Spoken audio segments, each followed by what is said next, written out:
आप देखना शुरू कर चुके हैं माई विलेज प्रेस। आज की वीडियो में हम आपको बताएंगे मेव कॉम की रियासतों के बारे में। आपसे गुजारिश है कि वीडियो को आखिर तक जरूर देखें। तो चलिए शुरू करते हैं। हिंदुस्तान की गिनती दुनिया के बड़े बड़े मुल्कों में की जाती है और आबादी के लिहाज से चाइना के बाद हिंदुस्तान ही दुनिया का सबसे बड़ा मुल्क है। हिंदुस्तान का इतिहास लिखने वाले इतिहासकार हिंद में बहुत सी कौमों की आबादी की बात करते हैं। हिंदुस्तान के बहुत बड़े इलाके पर पुराने जमाने से ही मेव यानी मेहर कौम और इसकी शाखों की आबादी का जिक्र मिलता है। मेवों की आबादी बढ़ते बढ़ते मौजूदा मेवात इलाके तक पहुंच गई।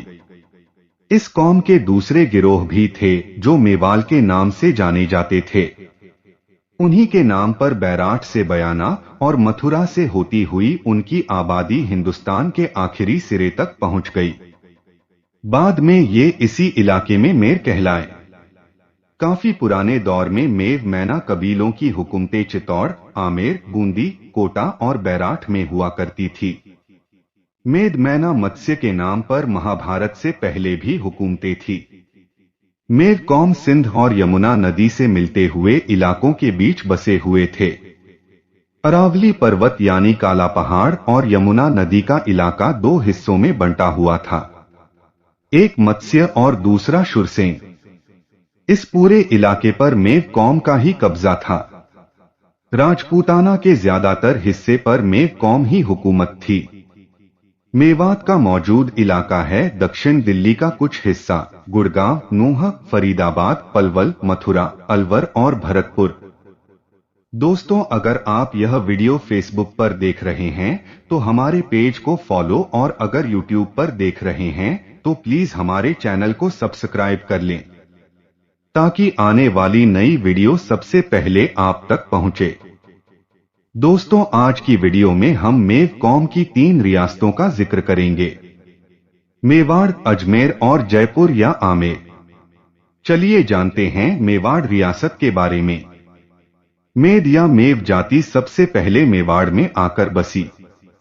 इस रियासत को उदयपुर भी कहते थे, जिसमें प्रतापगढ़, दुर्गापुर, बांसवाड़ा और उदयपुर शामिल थे। चौहान, पाहट, मेव और कलेसा पाल के मेवों की ये जन्मभूमि है। मेव राजा जो सिंध में अपनी हुकूमतें छोड़कर यहाँ आए थे, उन्होंने ही यहाँ राज किया। 14वीं सदी की शुरुआत तक इस रियासत के बारे में कुछ ज्यादा पता नहीं चलता, केवल कुछ राजाओं के बारे में जानकारी मिलती है। उदयपुर की नींव राणा उदय सिंह ने सन 1559 में डाली थी। उस वक्त के हालात में मेव राजाओं की हालात के बारे में ज्यादा कुछ नहीं कहा जा सकता। आइए अब जानते हैं अजमेर रियासत के बारे में। तमाम इतिहासकारों का इस बात पर एक मत है कि सन 685 के लगभग अजमेर और इसके आसपास के इलाकों पर राजा मानक राय की हुकूमत थी। इसके वक्त में ही हज्जाज बिन यूसुफ ने खलीफा अब्दुल मलिक के हुक्म पर इस इलाके में हमला किया था और राजा मानक राय को मार गिराया था। इस मामले में हिसार गजेटियर में लिखा है कि इस लड़ाई में मानक राय के साथ उसका बेटा भी मारा गया था। कहा जाता है कि हजरत मीरा सैद हुसैन ने जो हमला किया था वह राजा चकवा बैन पर ही किया था, जिसकी तारागढ़ के ऊपर हुकूमत चलती थी। मीरा सैद ने तारागढ़ का किला फतह किया था। दोस्तों, आपको बता दें कि राजा चकवा बैन राजा मानक राय की 5वीं पीढ़ी में से था। चलिए अब जानते हैं जयपुर या आमेर रियासत के बारे में। पुराने जमाने में जयपुर की राजधानी आमेर थी। आमेर का किला आज भी काफी मशहूर है और दूर दूर से लोग इसे देखने जाते हैं। ये इलाका सिंहगल और देहंगल पाल की जन्मभूमि है। लगभग सन 954 में राजा शाश्वत यहाँ राज करता था।